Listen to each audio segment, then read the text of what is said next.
In 1977, I completed my doctoral degree and was looking for a job, and there were a number of, not many, but there were a few jobs that were opening up. And having come from Paris, having been in Paris together, I said, well, here's this job at McGill in Quebec. And my wife, Barbara, who is a Francophile, said, oh, that would be very interesting. So, okay, let's apply there. And I was fortunate and came and gave a talk. And finally, the job was offered to me. And she, at the same time, was able to be offered a post, which initially was in psychology and neurology. She's a PhD, but she's basically in the neurosciences. And so she finally took a post at the Montreal Neurological Institute, where she's been ever since. So it was very, very convenient for us, and McGill has been a really very solid base for both our personal life and, of course, our development of our academic lives. Why did they choose me? I realize now that there were two elements.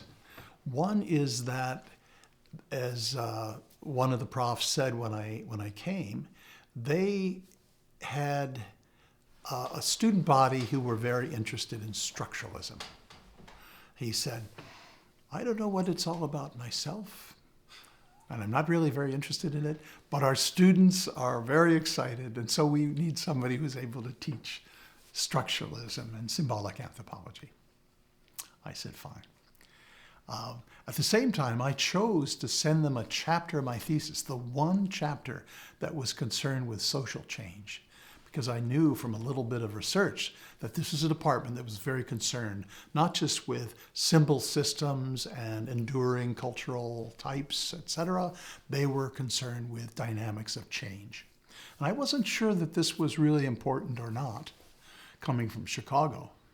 But I said I better respond in the right way. So I sent them the chapter that I had, which is concerned on social change. And that and whatever else, they offered me the job. And when Barbara and I came to our two positions at McGill, neither of us ever thought that this would be the place we would end our careers as well as begin them. But there it is. One thing leads to another, and I guess having two positions, we never really were interested in trying to go through the effort and finding anywhere else. And in fact, when I think back, where would I like to live? What other place would I really seek to live outside of Montreal? And I think, Montreal is a pretty wonderful place, and it's good to be within a place like Quebec, where we're very attached and very strongly identify with Quebec. And it's nice to be in Canada, although I have to admit we don't really know that much about Canada, because when we have a chance to leave, it's invariably going the other way across the ocean to Europe or Africa. But Canada is also a wonderful place. And one of the comments I made to one of our students in one of the debates or discussions over sovereignty, which of course is a perennial topic, my comment was that I love Quebec, and this is really the center of my world, but Canada, in my estimation, is an interesting project. Bringing together the different pieces and the different parts, in encouraging a conversation between the English and the French, the Anglophone, the Francophone, two bodies of culture and history. That's interesting. That's demanding. And for me, it was just less interesting to create a state which is dedicated to a single language and a single culture. That's just my perspective. on that question, but I think in general it reflects a point of view. I'd lived in Africa long enough at that time that the idea of having many, many languages interacting, and you have any individual will tend to speak at least 2 languages, and very often 3. So all of my closest colleagues and friends from Africa speak, most of them English, Swahili, their local tongue, that's 3. And that's just to begin with. That's the foundation. So somehow a Canada where this is given priority, this is valued, seemed to me to be a more interesting project than the project of trying to create boundaries around a single nation and a single culture and language. So we've been very happy here in Montreal. I think intellectually I've tended to be influenced by the emphasis in our department with social change and development. And this stems back to some extent from the work with Solons. And what I admired very much in Marcel Solons' work was that he took the greatest challenge, understanding culture and how culture works, of course has been central to his work, but the concern with topics that aren't necessarily intrinsically cultural. His understanding that culture isn't here and something else is there. Everything is infused with culture. And therefore he can look at issues of economics in his great work on Stone Age economics, for instance. Or he can look at the questions of evolution. Or he can look at questions of political power, etc., from a cultural perspective. Looking at the elements that belong to a particular society. It's the way that they go out and apprehend and act on the world in a practical way. So that's a very different project than Lévi-Strauss's, which was essentially to look at, say, myths. He was doing his myth work when I was in Paris. Or even David Schneider, who was interested in trying to extract central symbols and see how they grammatically span out in a sort of a closed system. I found Solons's work, which combined culture and practice, to be very challenging, and it has helped inform my work ever since. The concern with social change, it seemed to me, was imperative if anthropology does what I think it should do, which was to take not only its theoretical insights from local people, which I think it has. I think we can take most of the major theoretical contributions in anthropology and we can trace them back to, let's say, the Arabs or wherever. The concern with understanding the origins of theory in local communities, but also taking from them a cue about what is important, what's going on. It seemed to me that anthropology has to not just have its own frameworks of questioning and go in with a certain approach that is going to focalize one's vision on a certain problem. Of course, we do that, but it's important to have that direction of communication in two ways and take one's sense of what is an important problem from the people as well. And so in that regard, people that we're studying with, they're no longer the new air or whatever of the 1930s. I'm not even sure the new air in the 1930s were the new air of the 1930s, but that's, that's looking back on it. Or the Maasai, and the Maasai, of course, is the group that I've worked the most with. But the issues and that they are grappling with, it seems to me, should give us a strong hint about what is important to be done. So in that regard, aspects of social change, I began to teach about that. in Africa, and I began to guide my own work, my own research from that point of view as well. Now we had the department, as I found it, had some major figures. There was Peter Gutkin, who was an Africanist, and he worked in Accra, and he worked in Kampala, urbanist, very strong Marxist. Then we had Richard Salisbury, who really created the department, founded it, and he was had done very interesting work in New Guinea.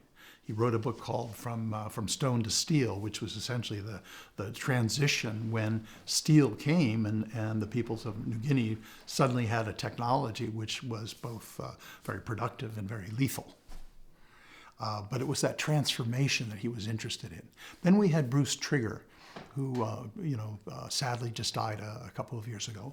And Bruce was concerned, had come to be concerned with Amerindians and the historical process of their adaptation to the colonists, the French and then the English, and how that changed their society. So from the archaeological to the social anthropological position, the key issue was processes of change and all the frictions and opportunities that open up. And this, for me, made a big difference because I didn't hear any word at Chicago that these sorts of things were important. And so in that sense, I think McGill represented a sort of a completion of a process of learning about anthropology. I learned a lot of things that simply hadn't been part of my formation, rich though it had been. And the work that we carried out in McGill really, I think, was informed by both those perspectives.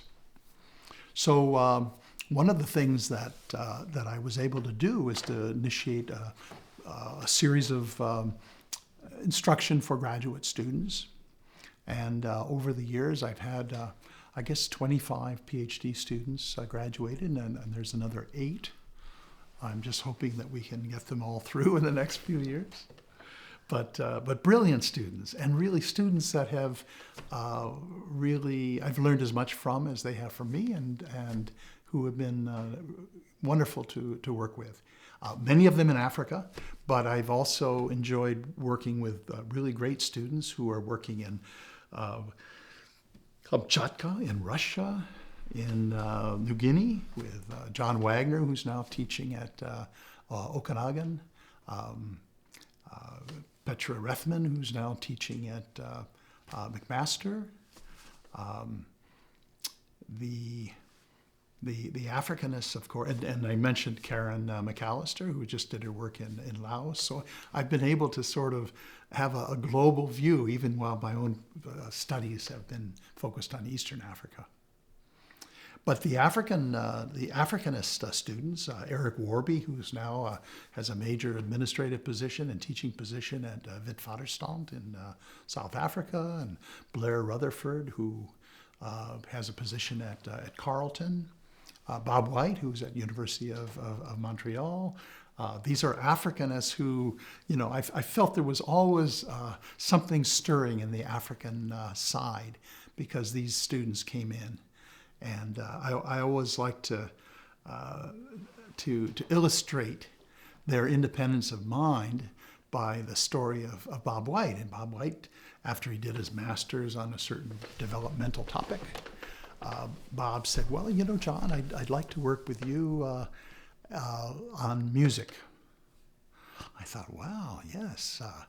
And I had in mind village music and the chokwe, because he wanted to work in the Congo.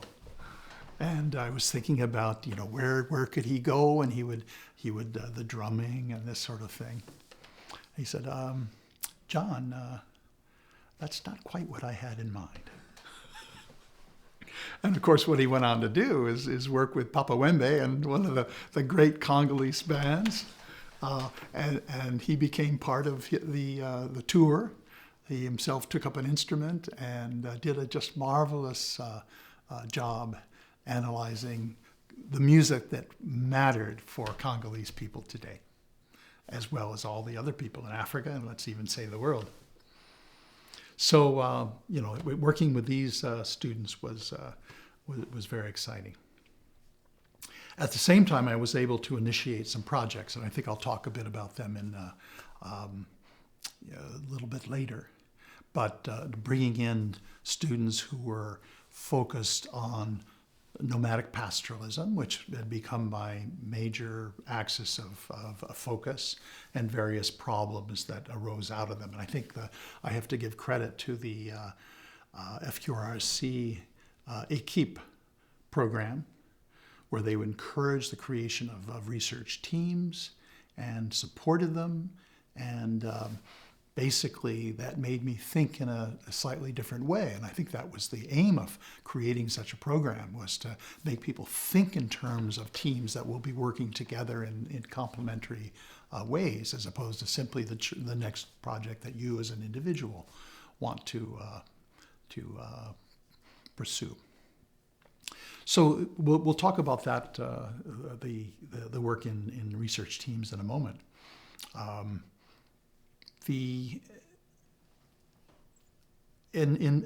McGill, I also began to do some work in administration, and I was warned not to.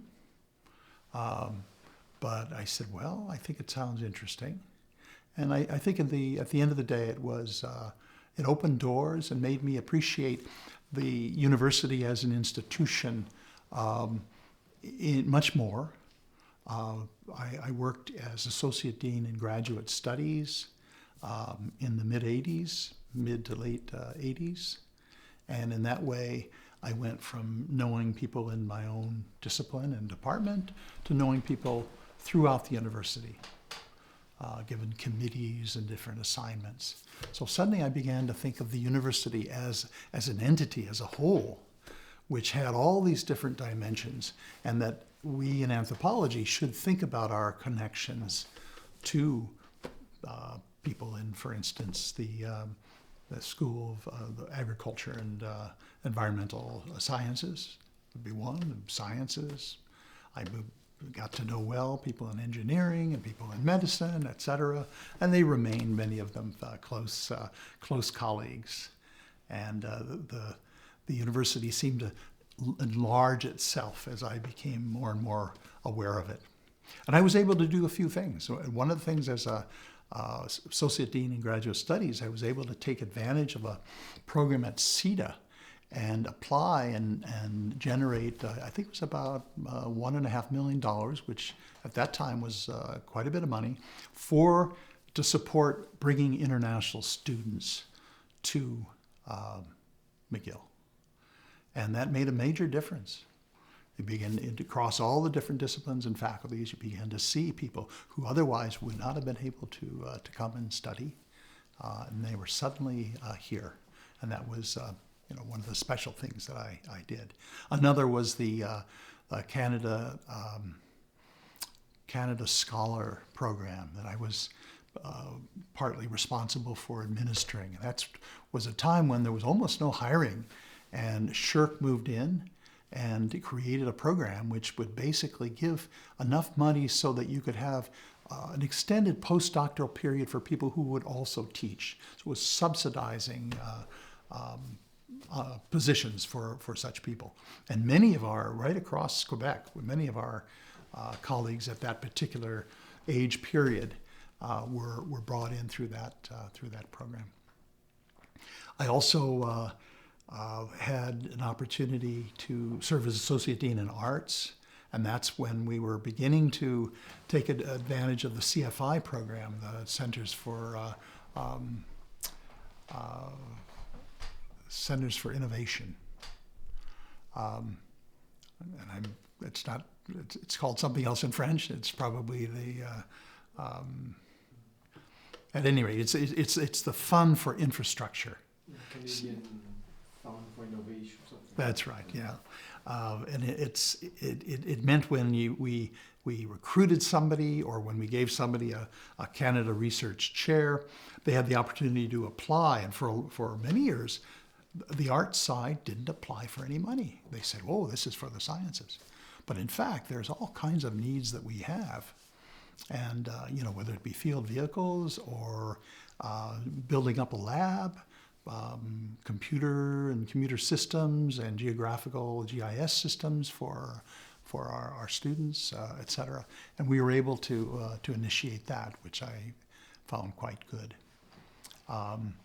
We created the arts internship program, which was proper to McGill, but it was essentially an initiative which was partly funded by the Quebec government, which provided funding for students under supervision to go around the world, some in Montreal to be sure, but also elsewhere in the world, and work with various organizations in a way that for many just completely transformed their academic interests and their lives, their careers.